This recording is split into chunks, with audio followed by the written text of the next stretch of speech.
I'm Kaleem Caire. I'm the founder and CEO of One City. I'm a native Madisonian, grew right up on this street at 2130 Fisher Street.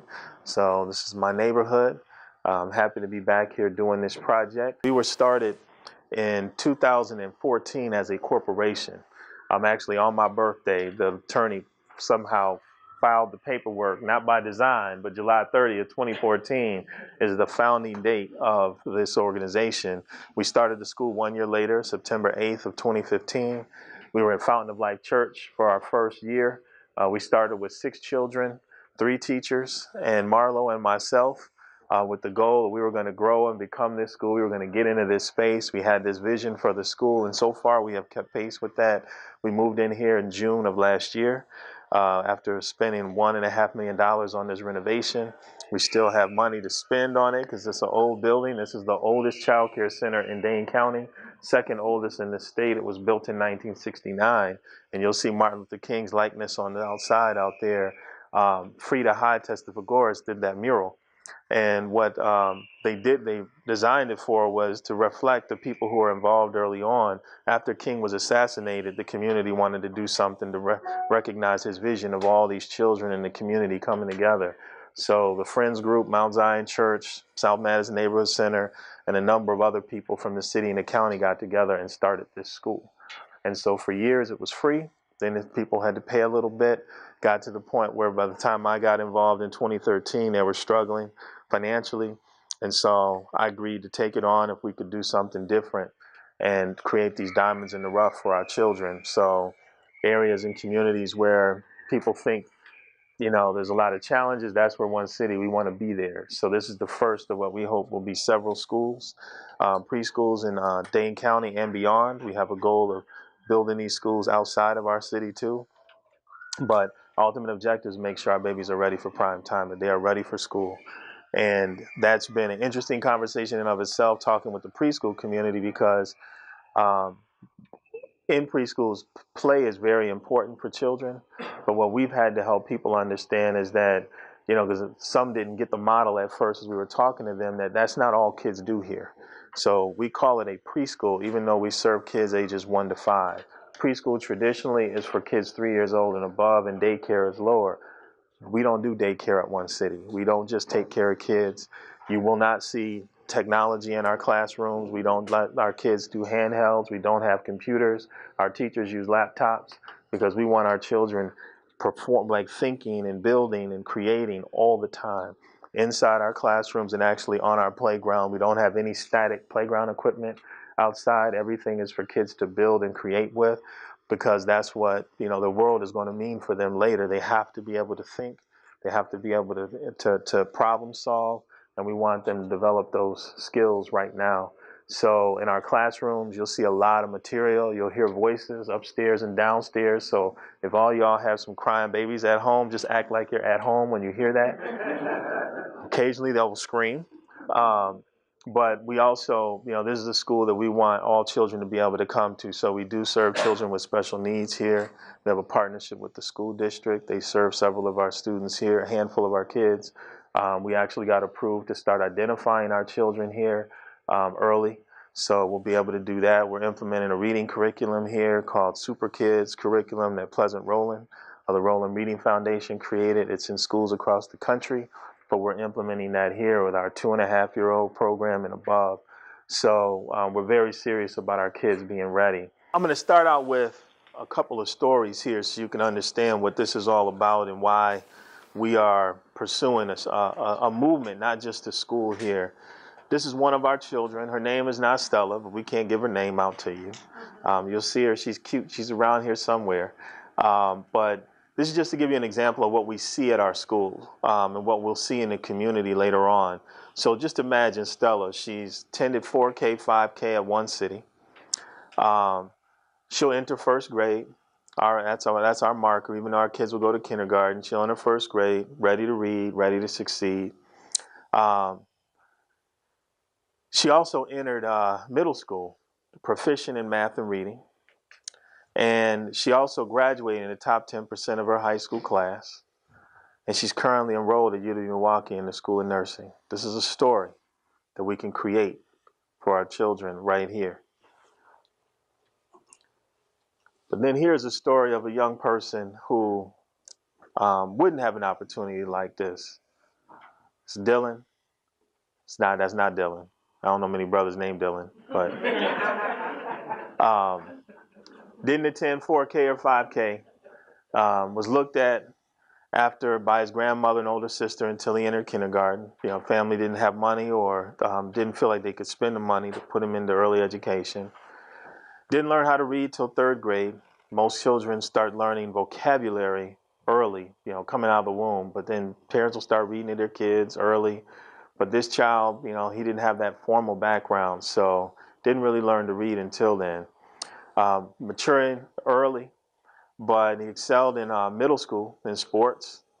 He also is learning disabled, has some challenges with that, and because of his late start in reading and his diagnosis with a learning disability and the limited education sometimes children receive with that, he dropped out of school at 16. Fortunately, he completed his GED, but he did it while he was in juvenile corrections. Dre, you know all about that. Unfortunately, that's where a lot of our young people end up incarcerated for completing their education. And he's currently unemployed and living at home. So we have these two stories in our community, but this is what we think is so important.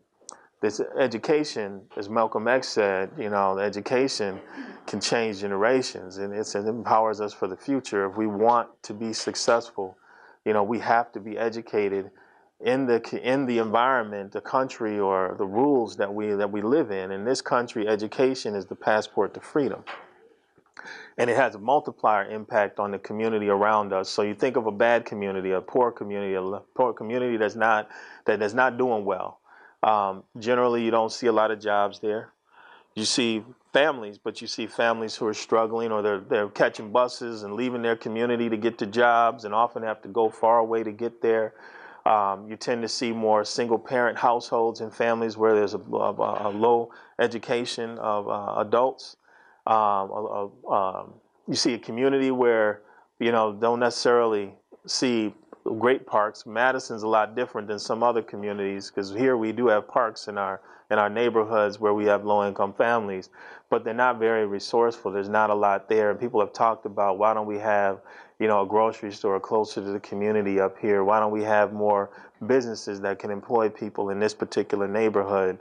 You don't see that in communities where you have a lower level of education.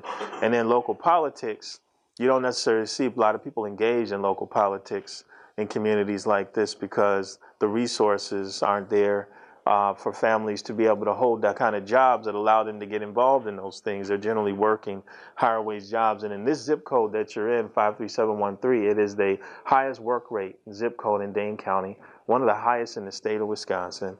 Black women actually have the highest work rate in Dane County. They work more than any other group. That whole myth of the black welfare queen doesn't exist. Doesn't exist most places in the country, but definitely not here. But they also, because of limited education, lack of two-parent homes, you have higher poverty as a result, and you also have more other challenges like this. So this is something that we're trying to tackle here in South Madison. These are 4 schools, elementary schools, that our children will attend, that live in this community, that serve children in 3rd through 5th grade. We have busing in South Madison, so kids are bused to a variety of different schools. But out of these schools, the 3rd and 5th graders in 2014, the data for this last year, I'm just putting together a new slide because the test was messed up for the state for a couple of years. They got it together last year, but this shows how many kids are reading at grade level in those 3 schools. So our whole focus, 3rd grade, no, this is 3rd, 4th, and 5th grade together. So when you look at that, and you look at the small percentages of kids that are actually reading at grade level, how do we build a diverse community where people are in all types of jobs and occupations when that's the kind of results that we're producing? So for us, we have a significant sense of urgency to try to tackle that. This is what it looks like countywide, same exam. But this is 16 school districts, kids in 3rd, 4th, and 5th grade. So when you think about what our county is actually doing, it's not great. Now you look at the percentage of white kids, some people will focus just on the gap.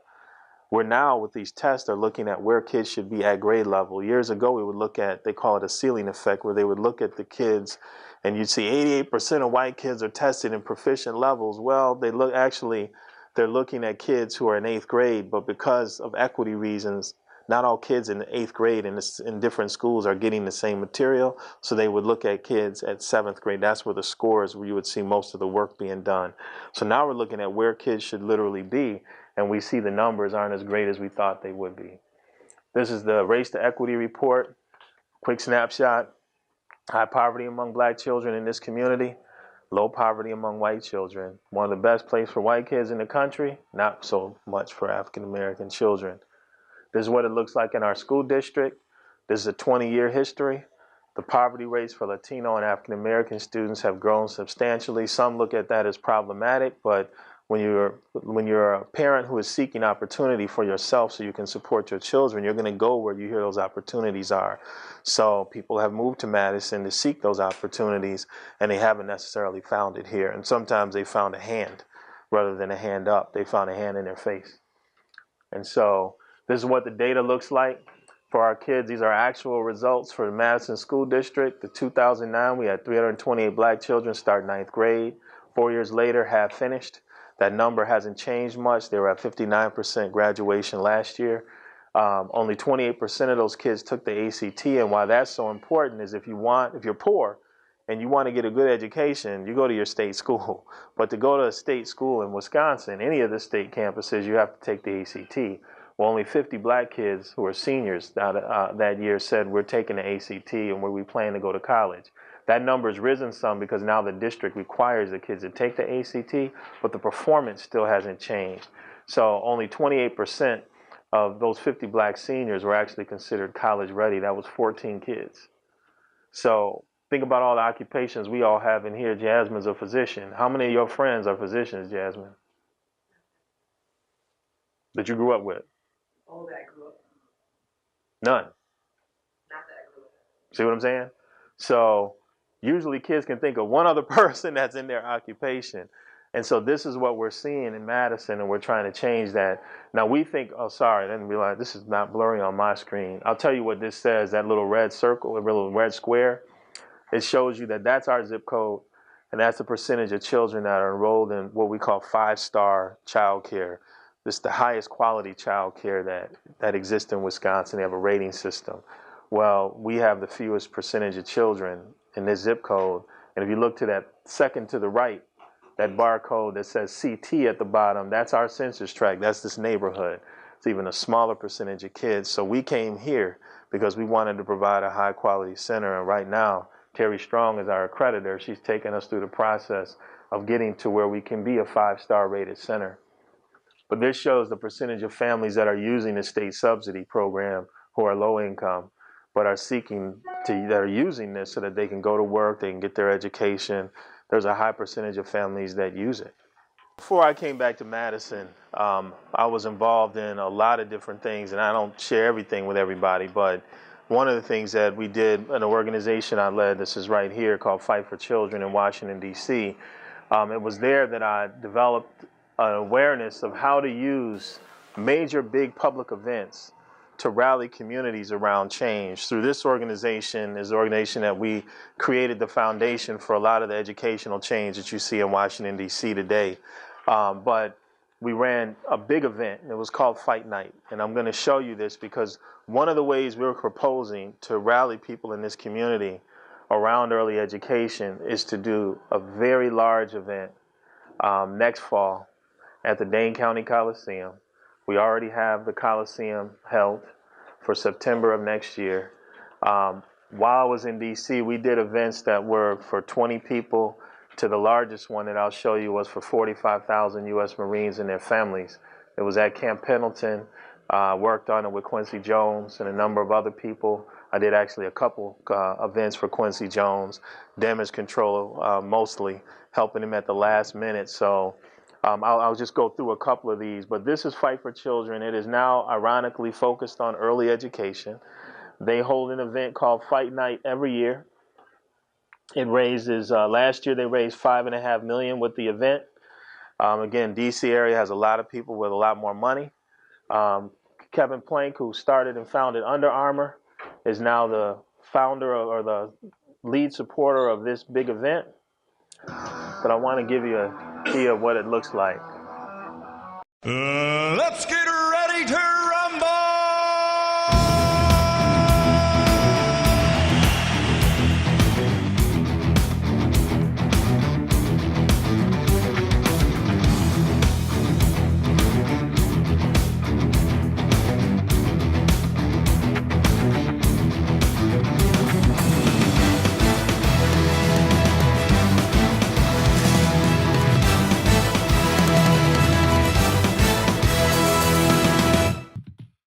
So that's one example.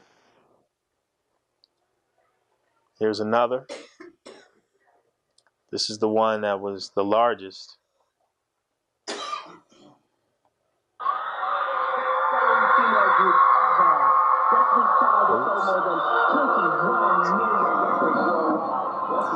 Sold over 35 million CDs, won multiple Grammys, and one of the records in anyone in the world in history. Ladies and gentlemen, Destiny's Child, and the artist of the year is... And the winner Destiny's Child! Destiny's Child! Yes, Survivor by Destiny's Child!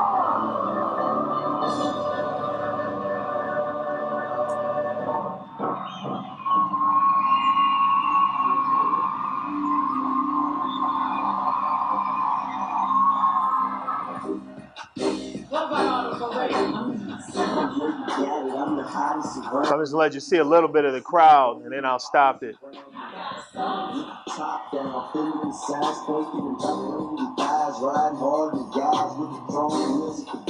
So that's the real Beyonce. And I didn't show you this to try to inspire you about Beyonce. But one of the things we learned, and I learned this from Joe Robert, who was the founder of Fight for Children. He was a mentor to me. I met so many wonderful people through him. He and Quincy Jones were best friends. So I met Quincy, I met a lot of people. Lisa and I are standing behind that stage there trying to play stage manager because we forgot that out of everything. But it was, how do you organize people, get their attention, and get them to really support and believe in something and to see something as valuable without selling them all the bad statistics, right? Because we've done that. We get people's attention, but we don't rally them. But to start to launch and create a movement. So what we're proposing to do, and we want your feedback on, is we're going to host, or hopefully, if we get a big sponsor, an event for 6,000 to 8,000 people at the Dane County Coliseum. It'll be a combination of what you see there and what you saw in that previous video. That was live pro-rank boxing. You watch it on ESPN. You don't realize there's an award, there's a fundraiser going on around it. But we're going to do that at the Alliant Energy Center. We're also going to hold a fundraiser the night before at the exhibit hall. And we're going to market the heck out of that thing from the time that we hopefully by February we'll start. And we want A-list entertainment. We want it to be fun. We want it to be for families. But the revenue that we generate, we think we can generate $1.5 to $2 million with this event. That the revenue we generate will not only benefit one city, but we're going to donate, we're going to dedicate a half of those proceeds to scholarships and training for teachers in Dane County and preschools. But the focus of the event will be an education award show. So during the event, we will highlight innovators in education, people from preschool all the way through high school, teachers who are doing phenomenal things with young people. And what we hope is through some of my contacts and partnering with Larry Frank of Frank Productions, he's agreed to do the event. He said, you get the money, we'll do the event. They're the third largest promoter of concerts in the country. They do 800 a year. They're right here in Madison. Said that, if we can get them, we want people to actually have a deeper experience. These teachers, I want the artists to go into the schools to excite the teachers. Like, let them, they won't know, they'll know they've been nominated, but they won't know they've been awarded until that person shows up at their schoolroom door. We want to do this so that over the course of the year, we get to promote not just the event, but early education along with it. We get to raise the sights on this. And there's another group in the preschool world working on the Wonders of Learning exhibit. and we haven't talked about this. The preschool folks who were here last week brought this up. There's a major exhibit that focuses on, I mean, it's multi-dimensional, but it really helps people learn about why early learning, and it can be in various places, the Capitol, it's a big exhibit. But we want to actually have that launch in January, the group that's working on that of 2019, so we could get literally a year or more of time really organizing the community around this, because if we don't do it, the results that you saw, that won't change. The next big thing, guys, that we're going to do, we're proposing to our board, we've been having conversations with people, we've met with our major donors already about it, is establishing a public charter school here in this community, one that could grow.